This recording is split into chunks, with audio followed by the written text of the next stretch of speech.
সবাই মোহাব্বতে বলি আল্লাহু আকবার। কারণ হারিয়ে যাব একদিন আমি, রব না ভুবনে। একজন গায়কে গানটা গাইছে, একটু রিসার্চ করে দেখেন, অনুভূতি জাগবে, ঠিক না বেটে? তবে আমার কথার কথা হলে মূল বিষয়টা বুঝেন। আমার কথাই হলো একটা, আমি চলেই যাব, তবে আল্লাহর নবীর প্রেমটা হৃদয়ে জাগ্রত করে গেলে আশা করি আমার কবরে গতি পাওয়া যাবে, ঠিক না বেটে? এই টপিকগুলো মিলে যায়। বন্ধুরে, আমার আল্লাহ বারবার বারবার বারবার বললেন আকিমুস সালাত, আকিমুস সালাত। আমি কইলাম কি দূর কোক কোক পারতাম না। আল্লাহ কয়েকে সাথ দিলাম রে, সাইরা তো দিতাম না। কই যাইবা আমার রাজত্বে থাইকা? আমার কথাই তো শুনলি না রে পাগলা। তুই কি জানোস না, কুল্লু নাফসিন যায়গাতুল মউত, মরণটা হবে কেমন বেইজ্জতির মরণটা আমি জানি না। না গাড়ির তলে পইরা মরবো আমি জানি না, না আগুনে পইরা মরবো আমি জানি না, না কি রে পানিতে ডুববারে মরণ জানি না গো। এই মুহূর্তে আমার চান্দিনার কত বাবারা বিভিন্ন মেডিকেলে কান্দে,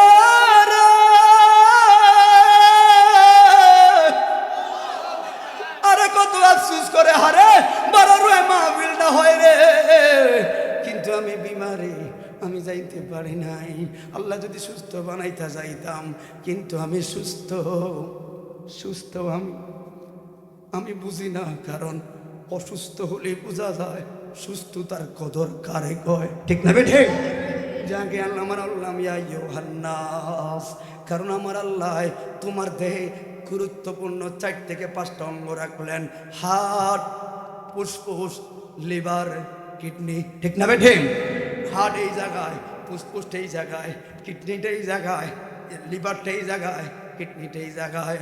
এবার বলেন বাবা, 50 বছর আইতে না আইতে এটা ড্যামেজ হওয়া শুরু করে, ঠিক নেই? আর শুধু তাই না, 30-40 বছর আমার লগের লোক, 38 বছর, মাত্র 2-1 বছর বড় ছোট লোক হঠাৎ করে স্ট্রোক করে ফেলছে। আমি 3 দিন মাহফিল বন্ধ করে ঘরে শুয়েছিলাম, কেমন জানি ভয় লাগতেছে। আর বললাম কোনো টেনশন করা ছাড়া যদি আমার সতের সাময়িক লোকেরা স্ট্রোক করে, হার্ট ব্লক করে, তাহলে আমি কোন হিসাবে বাচ্চা থাকি? কারণ এই জন্য ভয়ে হার্টের ডাক্তারের কাছে যাই না। কারণ একবার শুধু গেলাম, কথা রাগ হচ্ছে না তারা, শুধু আমি অনুভূতিটা জাগাচ্ছি, এত ওয়াজ করে কোনো লাভ নাই। আল্লাহর ঘর মসজিদটা শুধু আপনি দিলটা রাখবেন, নজরটা বক্তারে দিবেন, মূল দিলটা থাকবে আল্লাহর ঘরের দিকে, ঠিক আছে বাবা? কেন বললাম বাবা? কেন রহমত আল্লাহর আপনি নিজেই চায়া নিতে হবে, বক্তায় কোনো রহমত দেবে না, বক্তায় কৌশল খুঁজা দিব, ঠিক নিও আপনাকে কইরা লাভে। একবার শুধু বললাম, এবার হাট 15 থেকে 25 ডিগ্রি স্পিরিট ভাঙ্গেলে কথা বললে স্বাভাবিক কথা, 25 থেকে 30-32 অ্যাঙ্গেলে যারা কথা বলবো গো, ওই লোকটার 2-3 বছর পরে হার্টে সমস্যা দেখা দিব। কিন্তু পাগলা রে, তোদের তো স্কেল 42-43-48 নিচে নামে না, কোন ডাক্তার তোদের চিকিৎসা করবো? এই জন্য বললাম আমার ডাক্তারের কাছে যাই না, যিনি ডাক্তারেরও ডাক্তার রে, উনার দয়া থাকলে রে,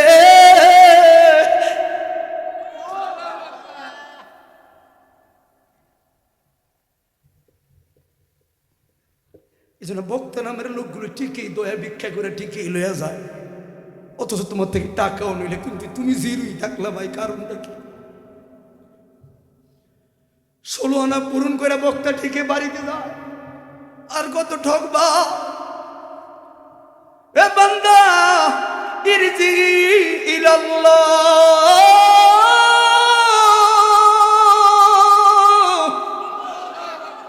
দিল কি টানে না আল্লাহর ঘরের দিকে? তোরা পুর মা 5 বার তোরে জান্নাতের দিকে ডাকতো না, এই জায়গা থেকে 5 বার তোরে ডাকে হাইয়া আলাল ফালাহ। কথা বলেন। এই জন্য আমরা আসলে বড় অসহায়। তাহলে আমি আমার মূল কথায় দিকে যাই, যদি ভালো লোকের লোকে চলি, আল্লাহর ঘরের সাথে সংযোগ রাখি। এবার আসেন যুবকরা, আসেন এখানে, তাহলে তোমাদের জন্য মেসেজটা আগেই দিয়ে কথাটা শুরু করলাম। সহিহ বুখারীতে সহিহ বুখারীতে পাইলাম গো, আমার নবী বললেন 7 ধরন টেপে দেন, 7 ধরনের লোক আল্লাহর লামকানে রহমতের ছায়া পাবে। কয় ধরনের? কয় ধরনের?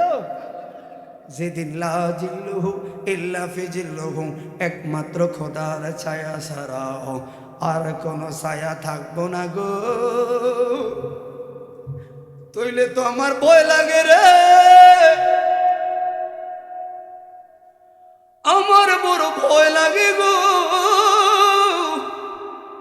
যেই ছেলেটারে আমি খাওয়াইয়া 10 লাখ টাকার ঘুষ দিয়া ব্যাংকে চাকরি লইয়া দিছি, ওই ছেলে না রে আমার আসল প্রথম সারির বিরোধী, এটাই তো আমার গলায় ফাড়া দিব। কথা বলে না কেন? তাহলে আমার মূলত আপন কে রে? আর আমি কারে আপন ভাইবে এতদিন আমার জীবনটা কাটাইলাম।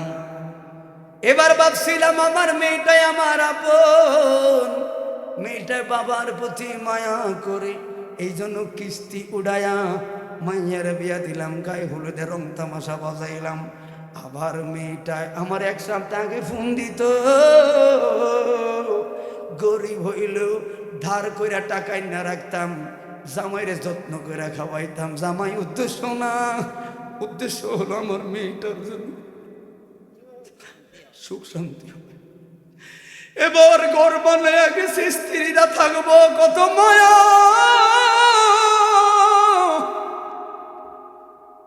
সবাই লেগে দৌড়াইছি আমি বাবা নামের বোকাটায়, শুধু দৌড়াইলাম না মসজিদের দিকে।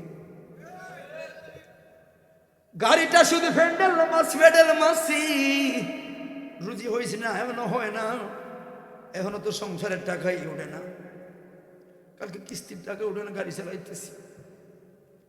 দোকানদারওয়ালা দোকানদারি করতেছি গো, আসর যায় মাগরিব যায়, কিন্তু তোমার দিলে একবার লয় না দোকানদার, ও কাস্টমার একটু দাঁড়া, 2 মিনিট সময় দে, রহমানরে সেজদা দিয়া নিজের বান্ডটাও ঠিক রাখি।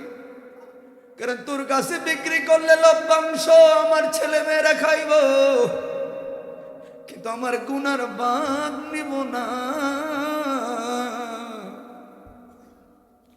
এটা এখন বুঝবেন না, কোন দিন বুঝবেন? সাকরাতুল মউতের বিছানায় পড়বা, সাকরাতুল মউতের বিছানায় যখন পড়বা, মৃত্যু নামের ভয়ানক শব্দটা যখন ঘাড়ে চাপ দিব বাবা, আম্মা জান আয়েশা বলেন নবী গো বলুন মাতা সাআতুন, কথা বিষয়টা রাখেন, আমি চলে যাব, ইসকে রাসূলুল্লাহটা নেওয়া লাগবে, ঠিক না বেঠে? এই জন্য আমি টপিকগুলো মিলে আছে, কারণ সাবজেক্টটা আমি বলবো না, আমি ওয়াজ করব, পরিশেষ আপনি নিজেই সাবজেক্টটা বার করা লাগবো, ঠিক নিও? সাবজেক্ট কইয়া দিয়া বহুত ধোকা দিছে, আমি কথা বলতে থাকি, পরে আপনি স্বীকার করে যাবেন মনে হয় এই কথাটাই বললেন। জবান খুলে বলি আল্লাহু আকবার।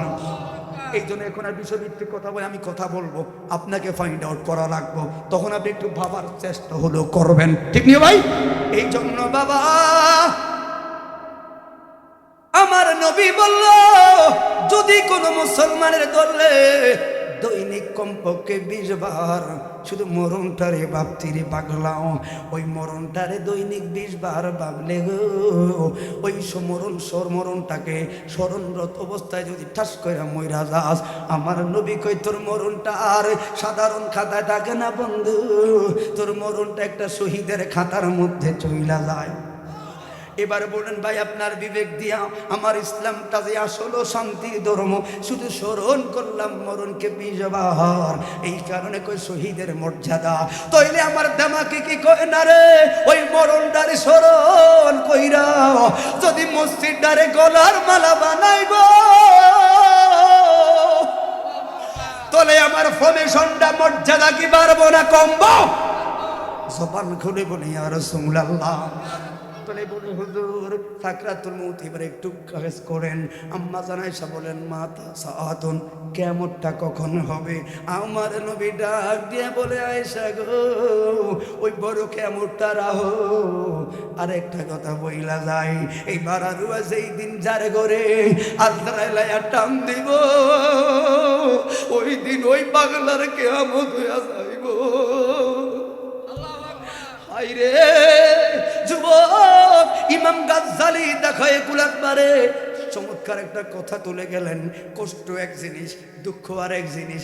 দিলটা এক জায়গাতে কষ্টটা মারে, কেউ মারলে ব্যথা লাগে, আপন জন্য কিছু কথা তার চাইতে বেশি দুঃখ লাগে, তীরের ভিতরে আঘাত করে।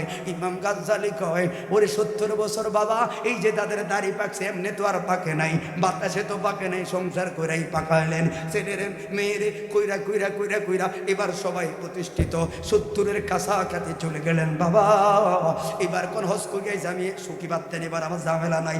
কই আর সুখী হইলেন, দল্ল ডায়াবেটিসে, দল্ল ক্যান্সারে। বাবা এবার তো শুয়ে গেলেন সাকরাতুল মউতের বিছানায়। ওরে মরণ যখন বনাইব, আজরাইলে চাপ মারবো, ওই সময় কাছে কারা কারা থাকবো, অন্য বাড়ির কেউ নয় গো। আমার টাকায় খাইয়া, আমার টাকায় পয়রা, আমার টাকায় পয়সা তারা সামনে থাকবো, কিন্তু আমার চুল পরিমাণ আজকে কাজে লাগতো না গো। ওই সময় কয়েকটা হিসাব টান মারে, আমার 70 বছর মেহনতের ফলে ওমা ছেলে এই জায়গায় দাঁড়িয়ে রইল। বাবা তুই তো সফল, মাইয়া দাঁড়া রইল, তোরাও তো সফল, সবাই সুখের বাগ লইলি গো, কিন্তু আজ দুঃখের বাগ, দুঃখের বাগ নিব তো সুখেও দুঃখেও যিনি তোমার কাছে ছিল, আছে, থাকবে, কিনকে রে একজন। এই জন্য বললাম ছেলে মূলত আপন না, মেয়ে তো মূলত আপন না, স্ত্রী আপন না। ওই সময় মরার সময় চোখ পিলপিলাইয়া তাকায়া থাকবো, ছেলের দিকে তাকাইবো, মেয়ের দিকে তাকাইবো, আরে আমার টাকায় সবাই সফল, তোকে লাগে হারাম খাইছি, তোকে লাগে চুরি করছি, তোকে লাগে বাটপাট করছি। ওই সময় এত আফসোস লাগবো, ওই সময় মুয়াজ্জিনের আযানের ধ্বনি মনে হইব গো, ওই সময় পাড়ার ইমামের কথা বড় মনে পড়ব, ওই সময় মসজিদের কথা মনে পড়ব রে, কিন্তু কাজ না, ওই আজরাইল প্রেসার মারব, কারণ রুহটা এত সহজে বার হইতো না গো। এই জায়গায় চাপ মারলে ওই জায়গায় যা ফলাই পড়ে, কত কাহিনী করবো গো, পরিশেষে বুকে আনবো রে। বুকে আনলে দেখবেন নিঃশ্বাসটা বড় হয়ে যায়, এমন ধরে একটা থাবা মারব। আমার নবীর হাদিসে পাইলাম, ওই থাবা যদি বারারুয়ার আব্বা আমার বুকে না বইরা জমিনে পড়তো, এই সোনার জমিনটা তুলার মতো উইরা যাইতো গো।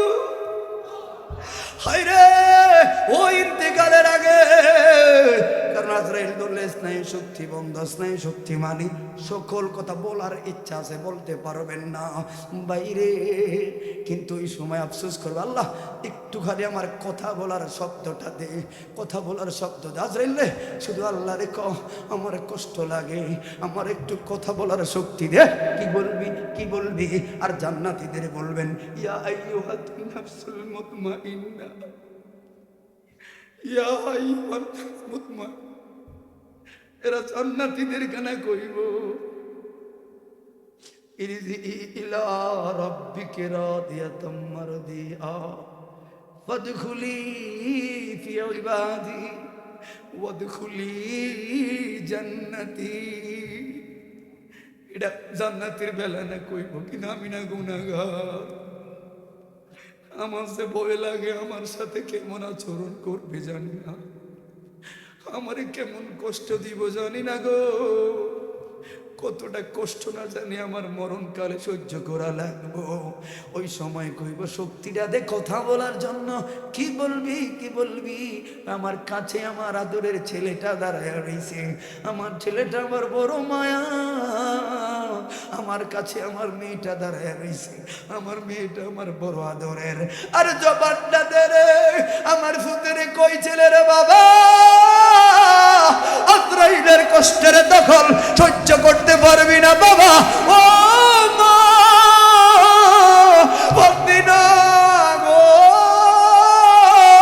হাত তুলে বলি আল্লাহু আকবার। যে কথাটা বলতেছি বাবা, এই পরিস্থিতি এই মুহূর্তটা আমার আপনার সামনে আছে না নাই? সব আছে না নাই? এই জন্য বলে একদিন তোমারি নাম মসজিদে হবে এলাম। ঠিক নিও, যত ঝগড়া হোক, যত বিবেক হোক, একটা শব্দ শুনলে সবাই সাইলেন্ট হয়ে যায়। কি সত্যি ঝগড়া থাকুক, কি একটি সুখ সম্পদ। ঠিক নিও, এই কথাটা শুনলে কিলেকারি কোনো থাম থাম থাম, কে রে কে, ও মহাঙ্গ মসজিদে না কেউ, ঠিক না ভাই? ঠিক। একদিন তোমারি নাম মসজিদে হবে এলান, তৈরি থেকো তৈরি রেখো, তৈরি থেকো তৈরি রেখো, ওই কবরের মাল সামান। জবান করে বলি আল্লাহু আকবার। তাহলে এতক্ষণ পর্যন্ত কুদরতের কথা বললাম, এবার বলুন হুজুর মরার ভয় বললাম, তাহলে বলুন এবার কেমনে চললে আমার জীবনটা ভালো হতে চলবে? কথা বলো ঠিক না বেঠে? এইভাবে কথাগুলো মাহফিলে খুঁজে নেবেন, কারণ নিজেই প্রশ্ন করলাম, আবার কি নিজে আপনাকে দেখা দিলাম, আর বই দেখাইয়েন না। এবার সিরাতুল মুস্তাকিমে চলার পথ, কারণ দুনিয়ার মানুষ রে আসামি অন্যায় করলে ধইরা দিতে পারলে পুলিশের প্রমোশনটা বাড়ে, কিন্তু তোমার খোদায় কি কইয়া রাখছে, ও ইবলিস শয়তানকে যখন নালতের বস্তাটা দিয়া দুনিয়াতে পাঠাইয়া দিল, 1000 বার আল্লাহর সাথে ধমক দিয়া কইল তোমার বান্দারে 1000 কৌশল দিছে, খালি আমি বেঈমান বানায় জাহান্নামী বানায়াম। তুমি জানো নি আমার আল্লাহ কি উত্তরটা দিছে সেই দিন শয়তান রে? ওরে বন্ধু জানলি না রে, এই জন্য বইলা গেলি এমন খোদা রে, বইলা গেলি আল্লাহর গড্ডারে যুবক। ওই দিন ইবলিস শয়তান 1000 ধ্বনি দিছে রে তোমার বান্দারে সুদখোর বানায়া জাহান্নামী বানাইয়াম, জিনাখোর বানায়া জাহান্নামী বানাইয়াম। কইতে কইতে 1000 ধ্বনি কইল, আল্লাহ শেষ হইছে নি রে তোর? আহা হইছে।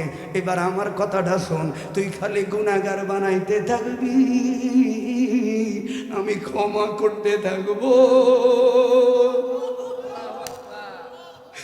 এই জন্য নাম রাখছি রে বেঈমান, আমি আল্লাহর নাম গফুর, আমার নাম গফফার। আমার কাছে ক্ষমা চাইলেই ক্ষমা করতে ভালো লাগে। মাওলা তোমার মতো এমন দরদি গো এই সংসারে নাই, তোমার মতো এমন দরদি খোদা এই ভুবনে নাই। আমি গুনাহগার তোমার দয়া চাই, ভুবনে আমার যত দিন গেল মৌলা মিজানার আখিরাত লাগবো না আমার, নিজের হিসাবে আমি অপরাধী মৌলা। আল্লাহু আকবার। ওই পর্যন্ত রাখিলাম, আমি আগে স্বীকার করে লাইছি আমি ফেল হয়ে যাই। আমার কি মিজানে পাল্লা উঠার লাগবে? আমি নিজেই তো জানি আমার কি খবর। আমার হাসর ময়দানে উঠার বেজ্জতি করে আমি সেলান্ডার করছি, আমি গুনাহগার। ক্ষমা চারে বান্দা। দেখেন এখন বর্তমান সময়টা খোদার কসম, এটা রহমতের সময়। আপনি দেখেন কেমন আল্লাহর বান্দারা আল্লাহর দয়ার আশায় বসে আছে। এটাই চাচ্ছে, আর মাওলার এটাই প্রেমটাই মাওলায় চায়। জবান খুলে মাওলার একবার ডাক দেন আল্লাহ, আবার বলুন আল্লাহ, আবার বলুন আল্লাহ। একবার ডাকছেন আল্লাহ 10 কদম আপনার দিকে রহমতের নজর দিছে। কথা বলা ঠিক না বেঠে? তাহলে এবার আমার বাচ্চার পক্ষে আমি তো গুনাই কইরা লাইছি। ওরে দুনিয়ার মানুষ রে, তুমি অন্যায় করলে মায়ে তো তোমারে তাড়াইয়া দেয়, আর আল্লাহ অন্যায়কারীরে পর্যন্ত সংশোধনের রাস্তা দেখাইয়া দেয়। কয় কেমনে রে? কয় অন্যায় করলি কই যাইবি? ওরে মার করে 3টা 4টা বাচ্চা হইলে গো, যদি একটা কানা ল্যাংলা হয় দেখবেন কানাটা ল্যাংলাটার লাগে আমার টান থাকে আরো বেশি। কথা বলে ঠিক না বেঠে? আল্লাহ কয় বান্দা গুনাহ করলে দুয়ার তো একটা, কই যাইবি? আর মা দুয়ারে অন্যায় করলে বোনের বাড়িতে ঠাই পাই, বোনের বাড়ি না পাইলে গো ভাইয়ের বাড়ি বন্ধুর বাড়ি রাস্তা পাই। তোমার দুয়ার তো একটা রহমান। তো জান্নাতের না খালিদিনা আবাদান, জান্নাতে থাকবো, কিন্তু আমি তো বড় গুনাহগার।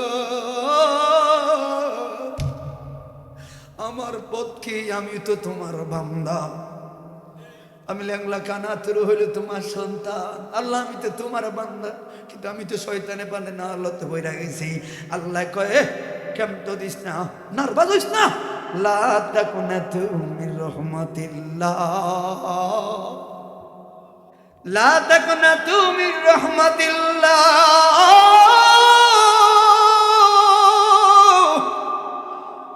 ও বান্দা নার্ভাস হইস না রে, যে এই জায়গায় তোর গুনাহ শেষ, আমি রহমানের রহম ওই জায়গায় শুরু। এবার কেমনে যাইবেন আপনি বলেন? এবার আপনি হিসাব করেন আমার খাড়ের ঘুমটা কি আরাম না মাওলার কথা শোনা হারাম। এই জন্য চোখে চোখে রাখো ভুবনে, আর কত থাকবা ঘুমিয়ে, সোনার দিন পুরাইয়া যাচ্ছে হেলায় হেলাতে। আজ তোমার দিল গলে না, আজ তোমার দিল গলে না আজানের ধ্বনিতে। কথা বলে ঠিক না বেঠে? বান্দা রয়ে গেলি ফেতে নার পথে, বান্দা আয় রে খোদার দিকে আয়, আরে খোদার দিকে আয়, রহমতের খোদা রহম বিলায়। কথা বলুন ঠিক না বেঠি? তলে এবার আসো, এবার তলে মুক্তির পথ কি আমার আল্লাহ নিজেই দেখাইয়া দিছে। ওয়ালাউ আন্নাহুম ইজ্জালামু আনফুসাহুম জাউকা, যদি অন্যায় করো, নালত করো, যদি জুলুম করো, জাউকা বন্ধুর দরবারে চলে যাও। ওই বন্ধুর দরবারে গিয়া বলবা আস্তাগফিরুল্লাহ ওয়াস্তাগফারা লাহুমুর রাসূল লাওয়াজাদুল্লাহ তাওয়াবার রহিমা। ওই জায়গায় যে বন্ধুর দরবারে হাত তুলবি গো, আর ওই জায়গায় হাত তুললো কাম হইতো না। বন্ধু যদি কই ওয়াস্তাগফারা লাহুমুর রাসূল, এটা আমার দলের লোক সারিয়া দেন। আল্লাহ কইব লাওয়াজাদুল্লাহ তাওয়াবার রহিমা, হাবিবুল্লাহ যেটারে কইব ওইটাই জান্নাতি হইব। ঠিক না বেঠে? এই জন্য বাবা তলে আসো, কেমনে লাগবো? আসহাবিকান নুজুম বিআইহিম ইক্তাদাইতুহুম ইহতাদাইতুহুম। আমার নূরে নবী কইল গো, আমার এক একজন সাহাবী আকাশের তারকার মতো। আমুলিয়াত জিন্দেগি, ইবাদতের জিন্দেগির দাম আছে না নাই? কথা মনে আছে না নাই? তো এতক্ষণ আমি বললাম আল্লাহর ভয়, কারণ আমার কবর আর মরণটাকে স্মরণে আনলাম। তাহলে এবার কি লাগবো? আমার দিলটাকে মদিনার আয়না বানানো লাগবে। হুজুর গুনাহ করছি স্বীকার করি, মুক্তির পথ নূরুন আলা নূর। ঠিক না বেঠে? মুক্তির পথ হলো সোনার মদিনায়। এই জন্য তো বললাম মদিনা দিলওয়ালাদের আস্তানা, ইমানদারের ঠিকানা, আমরা মদিনার দেওয়ানা। যেথায় দিল দেখিয়া প্রেম দিতাছে, দিল দেখিয়া প্রেম দিতাছে আল্লাহর হাবিব একজনা। ঠিক না বেটা? আর যদি আমি মরে যাই শুনো রে সুন্নি ভাই আমার কবর দিও মদিনা মাথায় মোর জানাজা পড়ায় যেন মোর জানাজা পড়ায় যেন মিলাদুন নবীর পক্ষের মাওলানা হাত তুলে বলুন ঠিক না বেটা আরে আল্লাহু আকবার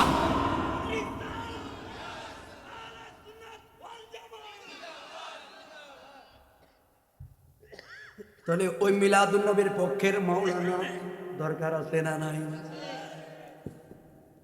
আরে মোর জানাজা পড়ায় যেন কোন সুন্নি হক মাওলানা ঠিক নিও আমরা মদিনার দিওয়ানা যে তাই দিল দেখিয়া প্রেম দিতাছে তার মানে আন্দাজি ওই হেকুন গেলে লাভ হইতো না নবী হর হর কথা বল ঠিক না বেটে আদের ইশকে ওয়ালা এটা গুনাহগারে তুই আয় তুই গুনাহগার লাই তো বসা কথা বল ঠিক না বেটে এই জন্য বাবা তলে আসুন তোরে কি লাগবে এবার দেখি একটু সাহাবীদের খাসালতের দিকে যাই খারাপ মনে করে না স্বভাব চরিত্রের দিকে যাই আপনারা কেমনে পাইছেন নবীরে আমার নবী লাগবো বারার ভাইয়া কান্দি কারণ নবী লাগবো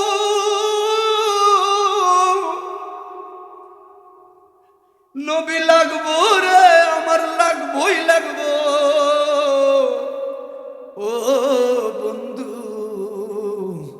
কারণ ডাইনে বামে ইশারাতে যা দেখি সব আপন আপনের মধ্যে আর 1450 বছর আগের যিনি 5000 মাইল দূরের তিনি উনি দে আমার দিলের কাছেও বেশি রে আন্নাবিউ আওলা বিল মুমিনিনা মিন আনফুসিহিম হার্ট হয়ে রইছে রে হাড়ে ধাক্কা লাগলে ডাক্তারের কাছে দৌড়ায় নবী তো হলো আমার হার্ট ঠিক না বেটে ওই হার্টে দখল লাগলে সমস্যা হয়ে যাবে বাবা তার মানে হার্টে প্রবলেম হলে ইমানটা থাকবে না হার্ট না থাকলে মানুষ নাই ইমান না থাকলে তুই মানুষ না গরুর চাইতো খারাপ কথা বলে ঠিক না বেটে বুঝলে বুঝপাতা না বুঝলে তারা খেয়াল করে নেবেন তাহলে আসুন আমরা নবীর পথে যাই এবার ছোট্ট একজন সাহাবীর জীবনের দিকে তাকাই আমার নবীর সাহাবী গো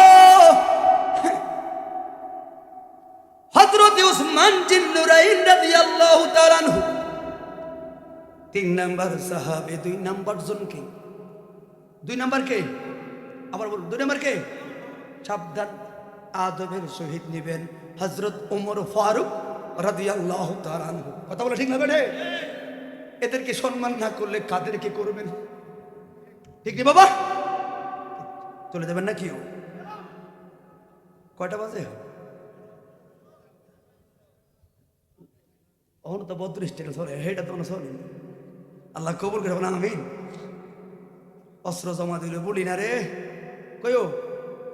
কইলো জ্বালা বাইরেও জ্বালা ভালো হইতাম দিতেন না কেন সবাই জবান খুলে বলি আল্লাহু আকবার আমি চাই একটু নতুন ভঙ্গিতে কথা বলি আর কত এই জন্য বাবা জীবন পাল্টানোর জন্য একজন সাহাবীর জীবনের দিকে তাকাই আমি ব্যক্তিগত ওমরের কিছু কথা ধরব আপনি ব্যক্তিগত নিজের দিলের কথা ধরবেন কথা বলতে বুঝছেন আমার তখন আপনি পার্থক্য করবেন এই লোককে আমি কে মাঝখানে আকল নামের মিশিংডার স্টার্ট দিয়া দিবেন আকল নামের মিশিংডার কি বাবা থাক আর পারলেন না ইস আধা ঘন্টা কিন্তু আপনি খুব রহমতের মহত্ব ওয়াজ করছে ঠিক নেই শুরু হয়ে গেছে শয়তান দ্রুত কাজ চালাইতেছে শয়তান ঢুকে গেছে সত্যি ঢুকে গেছে আর পারলাম না হেরে গেলাম আল্লাহুম্মা সাধন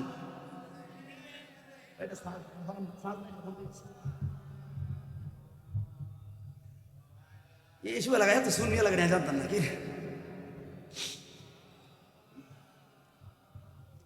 আর একটু জিগি বেড়া জিগির বর্ষারও বই রয়েছে তোর সামনে ম্যাডাম হাট কথা তো বুঝলি না কিছু যারা জিগিটা তৈরি হয়ে যাইতেছে তোর সামনে তো মালটা বই রয়েছে তারা সময় দিচ্ছি আল্লাহ কবুল করে মহাপতে বলে আল্লাহুম্মা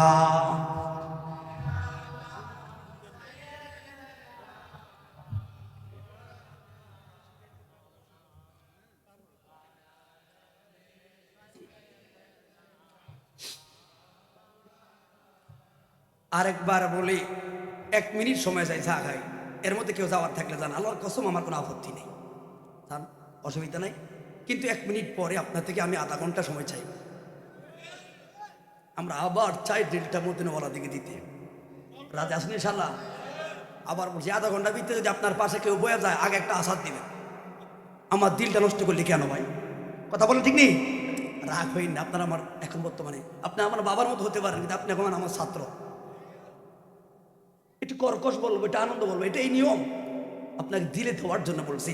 সময় আছে, আমি কিন্তু 1 মিনিট ধরে লাইছি, 20 সেকেন্ড যেতে গেছে, এর মধ্যে কেউ চলে একজন গেছে, আপত্তি নেই, যান কেউ যান, অসুবিধা নেই, পরপর যাওয়া যাবে না বাবা, যান যান। আল্লাহুম্মা,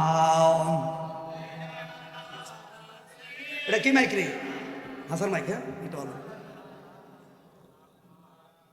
যাক যাক ছেড়ে যাক।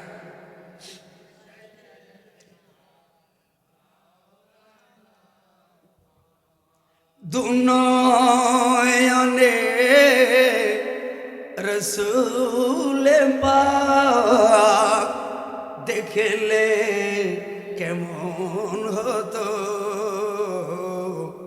জন্ম আমার নবীর যুগে হলে কেমন।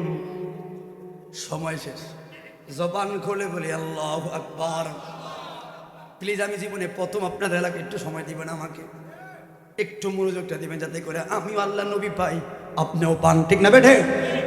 এই জন্য বাবা বলে আমি কথা বলবো আরেকজনের, আপনি একটু অ্যানালাইসিস করবেন, আপনার নিজের খাসালতের সাথে মিলাবেন। কার? ওমরকে। আরে আইলো তোর বাড়ি লয়া মারতে রে, ঠিক নি বাবাটা?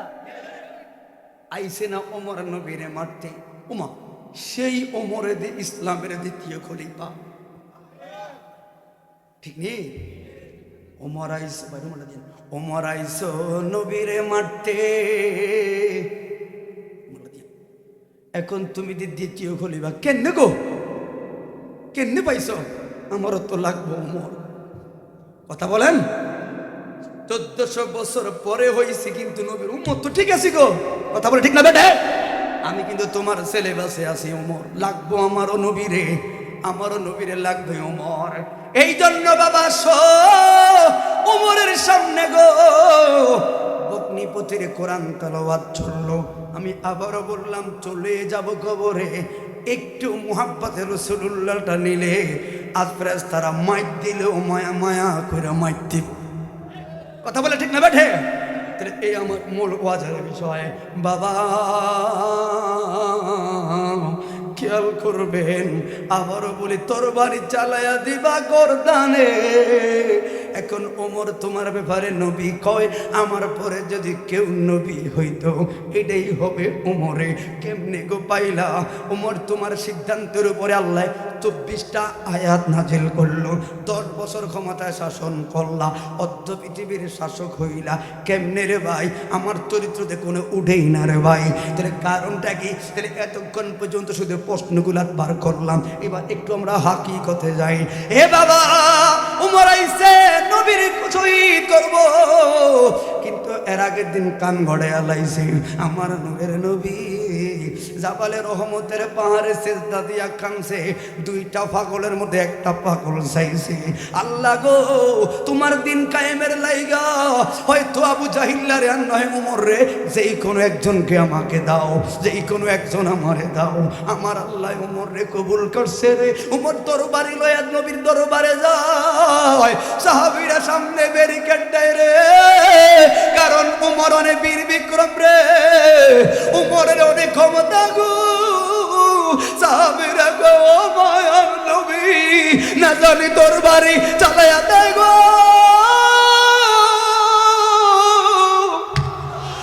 আমার নবী বললে চালাইতো না, ও তোরা সইরা যা, ও তোরা সইরা যা।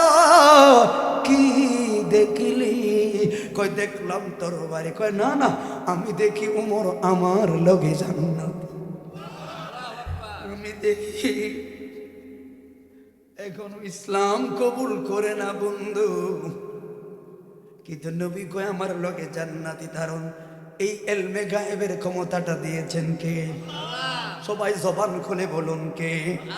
এই জন্য মদিনা যাইতে পারলাম না, মদিনা দেখতে পারলাম না। আফসোস করে করে সবাই বলবেন মদিনা যাইতে পারলাম না, মদিনা দেখতে পারলাম না। আমি অসহায় তাই এত দূরে রই, অসহায় তাই এত দূরে রই, শুধু সালাম যাও। ও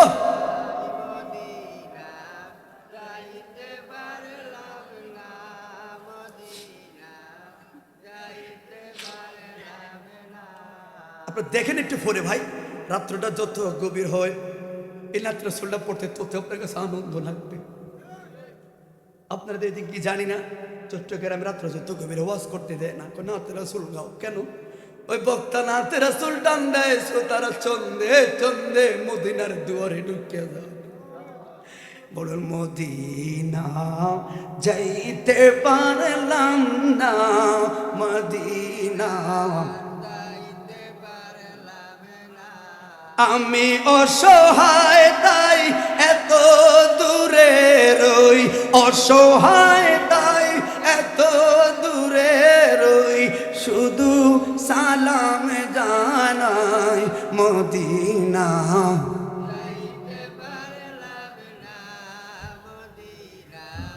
দেখতে মদিনা নাম কত মধু, মদিনা আর যে কত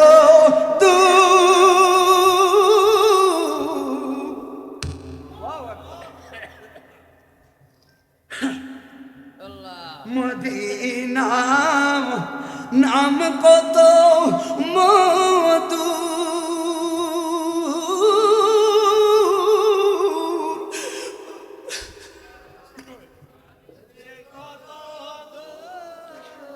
আরে ওই মদিনার পথের দুলি আমি, ওই মদিনার পথের দুলি আমি মানতে পারলাম না, মদিনা যাইতে পারলাম না, মদিনা যাইতে পারলাম না। পথে চলা পুবাল হওয়া তুমি পশ্চিমে করেছ দাওয়া, এই দুঃখিনীর দুঃখী সালাম পৌঁছে দিও যায়, মদিনা যাইতে পারলাম না, মদিনা যাইতে পারলাম না। জবান খুলে বলে ইয়া রাসূলুল্লাহ। এই যে আপনি আমার সাথে গাইলাম, আমরা সবাই মিলে গাইলাম, আরে 1000 মাহফিলের ওয়াজ এক পাল্লা রাখ, নবীর শানে এই নাতে রাসূলুল্লাহর এক পাল্লা রাখবে, পাল্লাটাই ভারী হবে। কথা বলে ঠিক না বেঠে? এই জন্য বাবা তাহলে প্রথম বললাম আল্লাহর শুকুর দেখে কবর বইবার নিজে বেঁচে পড়ার পথ খুঁজতেছি, আসলাম ফারুকে আজমের দিকে, ধরলাম নবীর হাদিস আসহাবিকান নুজুম, এই হাদিস থেকে আসলাম স্বভাব কেমন ফারুকে আজমকে গো। এবার স্বভাব চরিত্রের দিকে যাই তাকওয়ার ক্ষেত্রে। তাহলে এবার আসুন, আগের কথাটাকে মনে আছেনি? আমার নবী বলল 7 ধরনের লোক আল্লাহর লামকান, ঠিক নিও মনে আছে? তাহলে এই জন্য মনে রাখবেন, কারণ এইটাই আজকের ওয়াজের মূল হাদিসের ইবারত। ইল্লা জিল্লুহু ফি ইল্লা ফি জিল্লুহু, 7 ধরনের লোক জান্নাত পাবে রে, লা জিল্লুহু ইল্লা ফি জিল্লুহু, আল্লাহর রহমতের ছায়া ছাড়া ওই দিন কোন নেতার ছায়া থাকবো না, ওই দিন কোন মন্ত্রী ছায়া থাকতো না গো, ঠিক না বেঠে? ওই দিন একটা লোক জায়গা পাবে প্রথমকে ওই লোকটাই হলো ইমামুন আদিলুন, যে নেই শাসক, যে নেই বিচারক, ঠিক না বেঠে? ন্যায় বিচারক, ন্যায় শাসক। 2 নাম্বার, 3 নাম্বার, 4 নাম্বার কে কে? ও যুবক তোমরা হলা 4 নম্বরে। ও যুবক রে, ওই যুবকটা ওই লামকানে রহমতের ছায়া পাইব গো, সেদিন অন্য ছায়া থাকবে না। এবার কি কারণ কি? যেই যুবকটা যৌবনকালে যৌবনের তাড়না ফালাইয়া আমার নবীর মাহফিলে দৌড়াইছ, যৌবনে তুমি পাট্টাও জেনার মধ্যে যাইতা গো, তুমি যাও না, তুমি মসজিদের দিকে দৌড়াইছ। হাসরে লামকান কায়েম হইলে তোরে টান দিয়ারে যুবক লামকানের ছায়ার তলে লইয়া যাইব। লামকান মানে কি জানোনি? আমরা যখন দেশ বিদেশে বিভিন্ন জায়গায় যাই, বাসের কাউন্টারে টিকিট কাটে, ওই টিকিটটা কাটলে বন্ধুরে একটা এসির তলে রুম আমাদেরকে বসতে দেয়, বাসের অপেক্ষায় থাকি। এই যে বাস কাউন্টারে অপেক্ষার পাত্রটা হলো লামকান, তার মানে এটা এসির তল বানাইবো। আমি এটারে জান্নাত মনে কইরাম, বেরেস্তারা কইব না এটা মাত্র রেস্ট হাউস রে, ও তোর জান্নাতের পালকি এখনো আসে না। এত সুন্দর গো ও পাগলা, এটা মাত্র প্রথম ধাপ, এখনো জান্নাতের কিনারেই যাও না। আল্লাহু আকবার। আমরা বলবো এটাই সবচেয়ে শান্তির জায়গা। ওই দিন বারারবার যুবক বেদ করে চোখের পানি ফালাইয়া কানব, দৌড়ে ফেরেস্তারে কি কোনো অসুবিধা হচ্ছে নি? কয় না।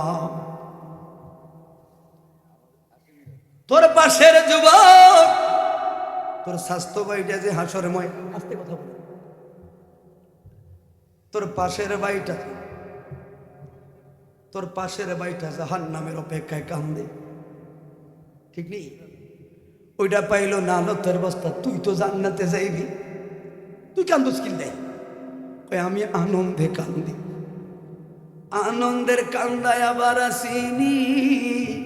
কই আছে গো, আছে আছে আছে। আমি বারবার বিভিন্ন প্রত্যেকটা মাহফিলে উদাহরণটা দিই। ধরেন আমার একজন গরিব বাবা বারারুয়ার বাজারে চা বিক্রি করলো, হঠাৎ করে আমার ভাই যায় বাইরে, আপনার একটা ছেলে এসেছে পরীক্ষা দেখো, হ্যাঁ রঙ্গে রঙ্গে চা বেছেন, জানেননি আপনার পোলা গোল্ডেন এ প্লাস পাইয়া গেছে। যে মাত্র খবরটা শুনলো গো, চা দোকানদার এক পলকে ব্যাত করে চোখের পানি ভালাইয়া দিলেন। তো ভাই বললেন, কিরে বন্ধু কি মিষ্টি খাবার ডরে নিরে কানলি রে? কয় না মিষ্টি খাবার ডরে কান্দি না গো, আমার বাচ্চার আমার ছেলের সাথের ছেলেগুলো সকালবেলা দুপুরবেলায় সন্ধ্যাবেলায় তাদের বাবার টাকা আছে বলে প্রাইভেট পড়লো, কত জায়গায় কত মাস্টরের কাছে যেয়ে পড়লো। আমি গরিব, বাবার টাকা নাই গো, আমার বাবার চায়ের দোকানে এসে সময় দিত, আর একটু সময় পাইলে আমার ছেলেটা একটু একটু পড়তো। যেই বাবার টাকা নাই ওই গরিব বাবার ছেলেটাই গোল্ডেন প্লাস পাইছে গো। আমি আনন্দ শিবা হারাইয়া ফেলছি গো, আনন্দে কান্দি রে। ওই দিন লামুকানে তুমি জান্নাতি ওয়ালা হইয়া তুমি কান্দি থাকবা, ফেরেশতারা বলবে কিল্লাইলে কই আনন্দের, কারণ দুইটা ভাই একই সাথে রওনা দিলাম। আমি বললাম ভাই লস না, আমরা একটু মাহফিলে যাই। আমার ভাই হাতটা যারা দিয়া দোকানে গেছে, নেশার মধ্যে ঢুইকা গেছে, এমন সময় আজানটা দিছে রে। আমি মসজিদে ঢুইকা গেলাম, ইমাম সাহেব বললো একটু মাহফিলে বসেন। আমি আস্তে করে মাহফিলে বইয়া গেলাম। এরপরে আস্তে আস্তে কথার চন্দে হারাইয়া গেছি রে। আমার আল্লাহ চাইলে আমারে ওই জায়গায় নাফরমান বানায়া রাখতে পারতো, আমার বাইরে এখানে রাখতে পারতো, ঠিক না বেটে? আমার আল্লাহ আমার প্রতি এত দয়া করছে আমি জানি না, এত দয়া আমার প্রতি করছে। আনন্দে কানবে বাবা, তুই একটা মাত্র সততার কথা বইলা দেই। ও ফারুকে আজম, ফারুকে আজমের সততা ধরে প্রথম হলো ইমামুন আদিলুন, ন্যায় বিচারক। আবার ন্যায় বিচার যারা করবে তাদের ভিতরে তাকওয়াটা হলো 1 নাম্বার, ঠিক না বেঠে? আপনি চেয়ারম্যান হলেন, আপনার মেম্বার হলেন, উনি আপনার পাশে যদি গরিবরা ঘেঁষতেই না পারে, তাহলে এই নেতারে আমরা গুল্লি মারি, তালাক মারি, ঠিক না বেঠিক? কিন্তু মেম্বার চেয়ারম্যান হওয়ার পরে একটা জন্ম নিবন্ধন কাগজের লেগা মাল ছাড়া ঠুইচা পাওয়া যায় না। কথা বলে না কেন বাবা? কিন্তু নবীর সাহাবীরা কেমন চলে গেল? তাহলে এক নাম্বার হলো তাকওয়া, খোদার ভয় থাকাও লাগবে। দলিল আমাদের জমিনে দুইটা যুবক, দুইটা গোত্রের বড় কোটিপতির যুবক ছিল। এরা প্রতি বছর যে যেমনি পারে সুন্দর পোশাকটাকে নিয়ে এলাকার মধ্যে একটা জিহাদের ঘোষণা দিয়া দেয়। এই লোকটা কয় আমাদের পোশাকটাই হলো সবচাইতে বড় দামি, ওই লোকটা কয় আমাদেরটাই দামি। এইটার বিরুদ্ধে যে যাই করে বন্ধু, ওই তার জিহাদ ঘোষণা দিলাম। এখন দুনো গোত্রে যদি জিহাদ করে ভালো থাকলো আর কি। এবার মারামারি শুরু হয়ে গেছে। উদ্দেশ্যটা কি? কাঠটা বেশি সুন্দর। এবার ওই এলাকায় ওমর ফারুকের গভর্নর আমার নবীর সাহাবী ডাক দিলেন, পাগলারা ঝগড়া বিবাদ করার দরকার নাই। তোমরা কি জানো নি গো, খলিফাতুল মুসলিমিন অর্ধ পৃথিবীর শাসক আমার নবীর কলিজার টুকরা ওমর ফারুকের খেতাব হলো আল ফারুক, যিনি সত্য মিথ্যা যাচাই করে নেওয়ালা। তোমরা চলো না, আমরা এই বিচারটা ফারুক আজমের দরবারে দিয়া দেই। ওমর ফারুক যার তারে দামি বলবে তোমরা মানবানি। এবার অর্ধ জাহানের বাদশা যিনি, আশা করি ওনার চক্ষুটা বিচক্ষণই থাকবে, ঠিক না বেটা? উনি যেটা বলে সিলসাপ্পর হইয়া গেল। এবার গেল সোনার মদিনায়।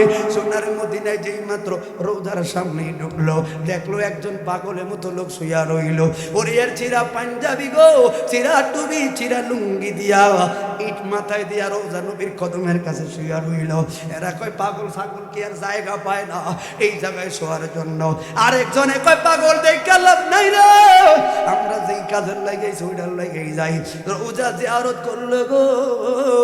এবার সামনে পাইল জিন্নুরাইন হযরত ওসমান রাদিয়াল্লাহু তাআলা আনহুকে। ডাক দিল, নবীর সাহাবী রে, ও নবীর সাহাবী, অর্ধ জাহানের বাদশা খলিফাতুল মুসলিমিন হযরত ওমর ফারুকের দরবারে যাইলাম, আমরা একটা বিচার লয়ে গেলাম। গভর্নর ফাইলপত্র বার করে দিল। এই দেখেন ফাইলপত্র লয়ে আইলাম। এখন আমার রাজত্বের ভিতরে আমার অধীনে এই লোকগুলো শান্ত করার একমাত্র ঔষধ খলিফাতুল মুসলিমিন। আল্লাহর দোহাই লাগে উসমান রে, খলিফারে ডাক দাও, আমরা খলিফার দরবারে যাওয়ার পারমিশন দাও। এখন খলিফা যেটা বালা কইব সবাই কইব বালা, আর যেটা খারাপ কইব সবাই কইব খারাপ। উসমানে কয় তোমরা কি খলিফারে দেখো নাই? ওমর ফারুকরে দেখো নাই? কয় না। আর কি তারা কস দেখো নাই? কয় না। আসলে কি দেখোস নাই? কয় না। সবাই ভাবলো অর্ধ জাহানের বাদশা গো, কত হাই ফাই যেমন বাদশা জুলকারনাইন। শুনেন, শুধু মসজিদের মাহফিল তো, আমি কথাটা এই সন্ধি রাখতেছি। একটাই আমার প্রথমে সেই বললাম, ইরজি ইলাল্লাহ, দেখো তোমার দিলটা এই ঘরে দিকে আনা যায় কিনা। আমি এই জন্য যতই উদাহরণ দেই, উদ্দেশ্য আমার এটাকে তুমি মহব্বত করবো। এটা তোমার মুক্তির পথ, ঘর তোমার মুক্তির পথ না। বাদশা জুলকারনাইন তো বাদশা হওয়ার পরে কইছে, আমি মরার পরে আমার লাশটাতে তোমরা আমার দুইটা হাত ঝুলে রেখে।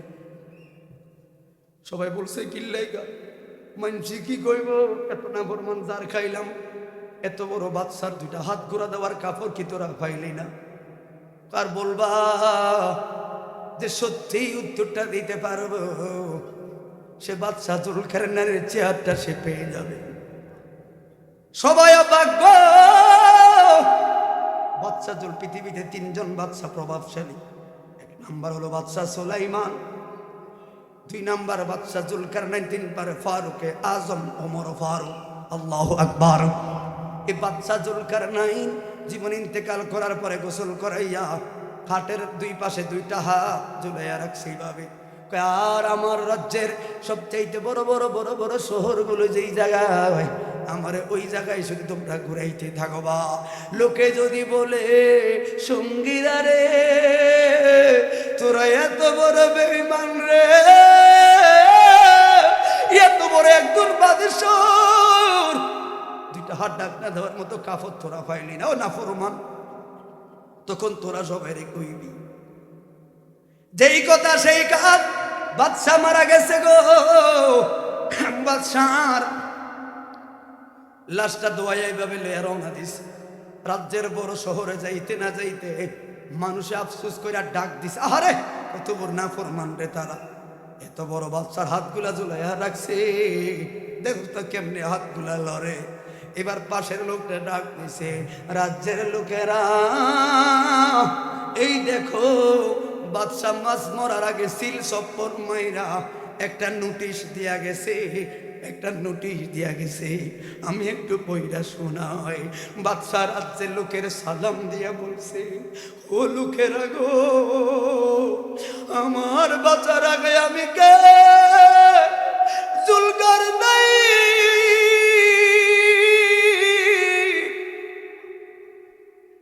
সমগ্র পৃথিবীতে যার বিস্তার ছিল।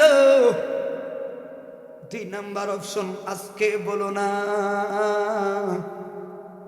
বাচ্চা জুলকার কয় টাকার মালিক? কে পারবি? আমি মরার আগে কয় টাকার মালিক রে? আজকে আমি কয় টাকার মালিক? তো দাও, পারবা? 2 নাম্বার, আমার এতদিন হাতে কি ছিল রাজ্য, আজকে কি খালি? রাজ্যের লোকেরা কান্দা কান্দা বুঝাইয়া দিছে,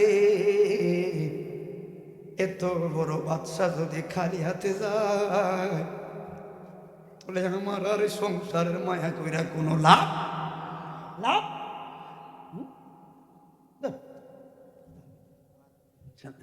আল্লাহ কবুল করো, সকলে বলুন আমিন। সবাই মুহাব্বতে বলুন আল্লাহুম্মা।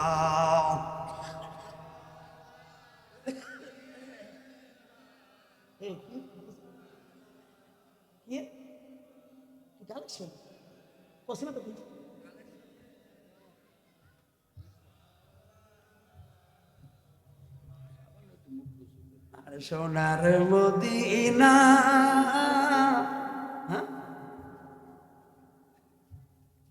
বহু দূরে কিন্তু মদিনাওয়ালা আমার অন্তরে গো, কিন্তু মদিনাওয়ালা। চলো ওমরের 60টা শুধু একটা বলে যাই 2 মিনিটের ভিতরে, অসুবিধা হইব? যা করবেন তাই করবো, অসুবিধা নাই। এবার উসমান বিন নুরাইন, সত্যি করে বলো তোমরা কি দেখো নাই ওমরকে? আরে না, কই উমর? 2টা যুবক অবাক, দেখ কেমনে গা অর্ধ জাহানের বাদশার সিংহাসন, অর্ধ জাহান বাদশার সিংহাসন। বন্ধুরে উসমান কয় দেখো না, কয় না। রোজায় ঢোকার সময় আশেপাশে কাউকে চোখে লাগছে নেই, কয় হ্যাঁ একটা পাগল পুকুরে শুয়া রইল, ও আর কেউ না রে চান্দু। বন্ধুরে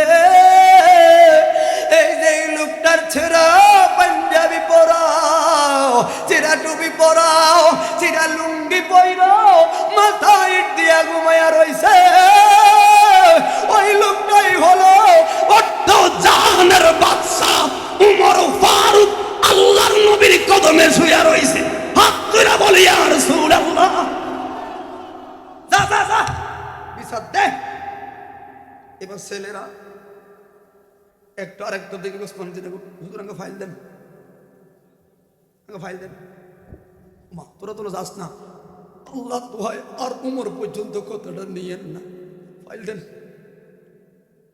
এবার একজন আরেকজনের বুকে জড়ায় কয়, ভাই তুই বিচার পাইছো? আল্লাহর কসম নিজ বিচার পাইছো। উসমান দিনের কম আর এখন তোমরা যাও না তো হ্যারি, আল্লাহ দোহাই কথাটার দ্বিতীয় জায়গায় বার কইেন না। তো কিছু কি বলতে হয়, বুঝে নিতে হয়। অর্ধ জাহানের বাদশাহ সেরা পাঞ্জাবি পয়রা ঘুমাইলে গো, আমি কির বিচার লইছি, লজ্জা দিয়েন না। পোশাকে আসল সৌন্দর্য না, সৌন্দর্যটাই হইল তাকওয়া ইশকে রাসূলুল্লাহ। ঠিক না বেটা? আল্লাহ সেই হিসাবে আমাদের জীবনকে বাস্তবায়ন করার তৌফিক দান করু, সকলে বলুন আমিন। এবার বলুন কি কি কেউ দিছে কিছু টাকা পয়সা? শুনেন, অল্প ভিতরে ওরা বলবে, আমি পরে শোনাবো, পরে আমার মন চাপ আপনাদেরকে একটা মিলাদ পড়বো। রাজি আছেন ইনশাআল্লাহ? আর আমগো ফানের খুরাক তো মিলাদ, নবীরে দ্বারা সালাম দিলে শান্তিটা লাগে মিয়া, কথা ঠিক নিও। এইটাকে জ্বলে তারা তারা কারা কারা জানলেওয়ালা জানলা হো, করনেওয়ালা করনা হো, ঠিক না বেটে? মুলকে কৌনাইন মে अंबिया, मुल्के कौनैनों में अंबिया, अंबिया ताजदर ताजदारों का आका हमारा नबी, सबसे आला ओ आला हमारा नबी, तुझसे और जन्नत से क्या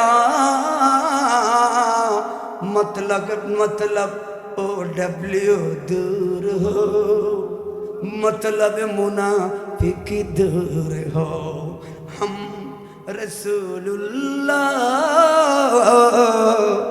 जन्नते रसूलुल्लाह, ठीक ना बेटा? আল্লাহ কবুল করে বলো আমিন। কেউ দিছে নতুন করে? আর এটা কি আল্লাহর ঘরের জন্য না? তাই তো দেন আল্লাহর ঘরের জন্য। হ্যাঁ আচ্ছা, লেখাইছে কেন? তার নামগুলো বলেন।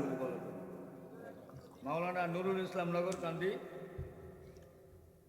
1000 টাকা। এই বেটা তোর মিডিয়া বন্ধ কর। মাওলানা হ্যাঁ মাওলানা নুরুল ইসলাম নগর কান্দি দিলেন 1000 টাকা, বলি মারহাবা। ফিরোজ দরবার 5000 টাকা, বলি মারহাবা। ইয়াসিন দরবার 1000, বলি মারহাবা। শাহপরা ভাই দিলেন 1000, এরপরে 1000, তারপরে 1400 টাকা। আরে মিলাটা ভরতে না কেন? এবারে জামাল জামাল 20,000 টাকা, বলি মারহাবা। এবারে জাহাঙ্গীর দিলেন 2000 টাকা, জাহাঙ্গীর মাস্টার। এবারে শফিক দিলেন নগর